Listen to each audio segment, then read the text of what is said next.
नमस्कार। News tablet की इस खास रिपोर्ट में हम आपको सुपौल के छोटे से गांव से निकलकर कला और कला को प्रोत्साहित करने के क्षेत्र में अंतर्राष्ट्रीय स्तर पर अपनी पहचान बना चुके व्यक्ति आसिफ कमाल के बारे में बताएंगे। कोरोना आपदा के दौरान आसिफ ने हर संभव मदद की है लोगों की। आसिफ कमाल साफगोई से बात रखने के लिए जाने जाते हैं। हाल ही में मौलाना साद को लेकर विवाद पर भी आसिफ कमाल ने साफगोई से अपनी बात रखी है। आसिफ अब अपने गांव में मूलभूत सुविधा उपलब्ध कराना चाहते हैं और अपने समर्थकों की मांग पर अब उन्होंने विधानसभा चुनाव भी लड़ने का मन बनाया है। देखिए हमारी यह खास रिपोर्ट। आसिफ कमाल भारतीय कला और संस्कृति के क्षेत्र में एक प्रसिद्ध नाम है। भारतीय कला और कलाकार को इंटरनेशनल मंच तक ले जाना तथा उनको प्रमोट करना इनका प्रमुख काम है। आसिफ ने कला और संस्कृति के क्षेत्र में अपना एक अच्छा मुकाम बनाया है।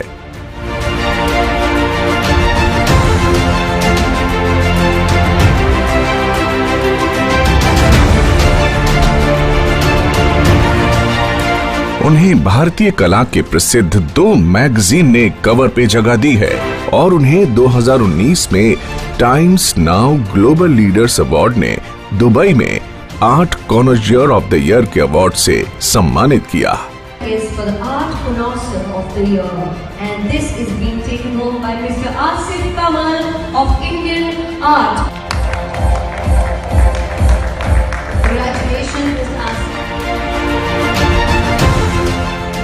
आसिफ का जन्म 10 अक्टूबर 1989 को सुपौल जिले में स्थित एक छोटे से गांव कदमपुरा में हुआ था। आसिफ ने अपनी मध्य वर्ग की शिक्षा अपने गांव के प्राथमिक और माध्यमिक विद्यालय से हासिल की। उनका प्रारंभिक जीवन बहुत ही संघर्षमय रहा।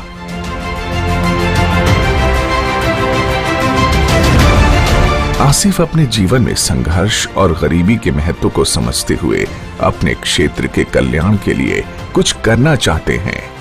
आसिफ अपने क्षेत्र में प्राथमिक सुविधाएं जो हर जन का अधिकार है, सस्ती और अच्छी शिक्षा और स्वास्थ्य सेवाओं के लिए अपनी संस्था आसिफ कमाल फाउंडेशन के माध्यम से अस्पताल और स्कूल खोलना चाहते हैं।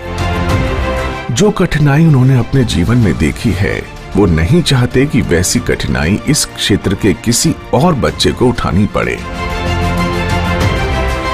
अपनों के लिए काम करने और उनकी जीवन शैली को अच्छा बनाने के लिए प्रण लेते हुए आसिफ कमाल ने अपने क्षेत्र के लोगों के साथ संवाद स्थापित करते हुए आगामी विधानसभा चुनाव में उन्हें अपना जनप्रतिनिधि चुनने के लिए उनके समक्ष अपनी बात रखी।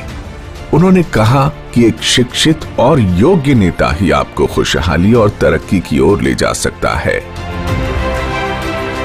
अपनी उच्च स्तरीय जीवन शैली को छोड़कर अपने लोगों के लिए अपने जीवन को समर्पित करने के पीछे उनका उद्देश्य अपने क्षेत्र को आगे ले जाना और गरीब और वंचित लोगों के लिए काम करने का उनका जज्बा साफ दर्शाता है कि काम करने के लिए सिर्फ अच्छी नीयत की जरूरत होती है।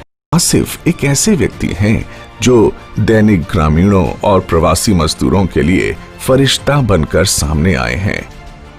आसिफ लोगों की मदद के लिए आसिफ कमाल फाउंडेशन नाम से संगठन चलाते हैं।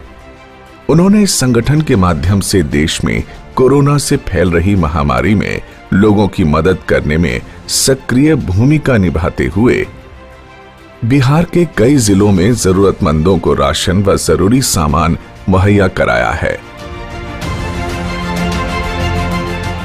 और बसों की व्यवस्था कर हजारों प्रवासियों को बिहार आसानी से अपने अपने घरों तक पहुंचाया है।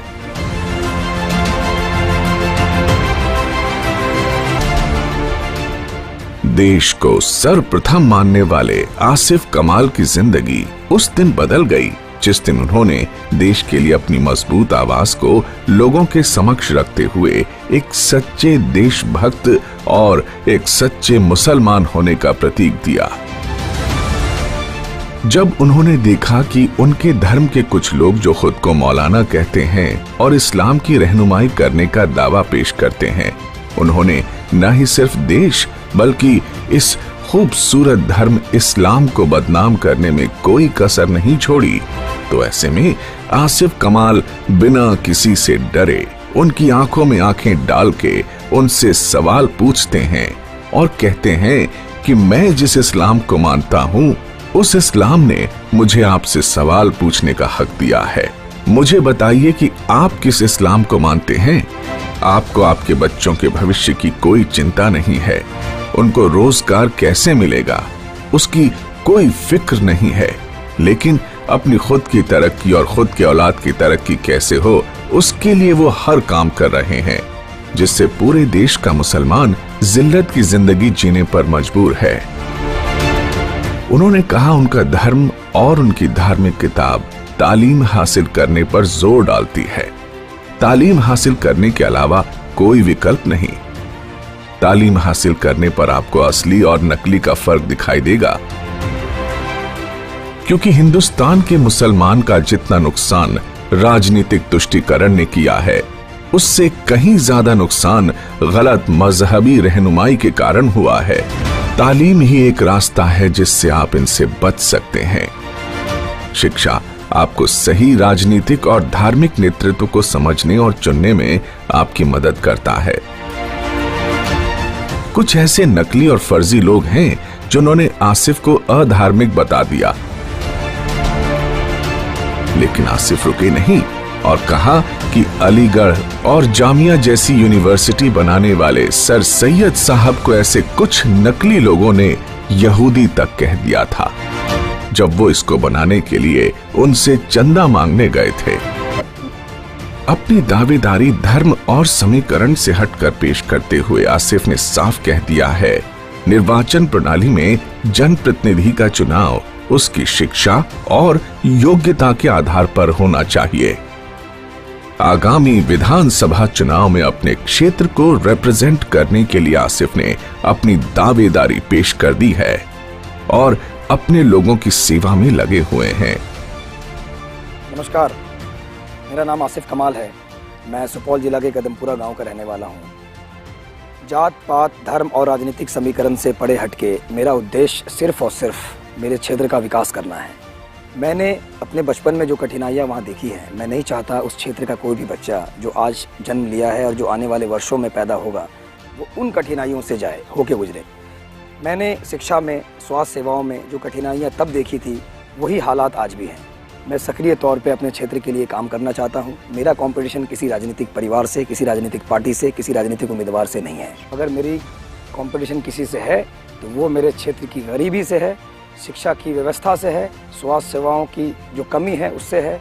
तो मैं सक्रिय तौर पे जो कठिनाई मैंने अपने जीवन में झेली है, मैं नहीं चाहता कि उस क्षेत्र का कोई भी बच्चा जो अभी पैदा हुआ है या आने वाले वर्षों में पैदा होगा उस कठिनाई का सामना करे।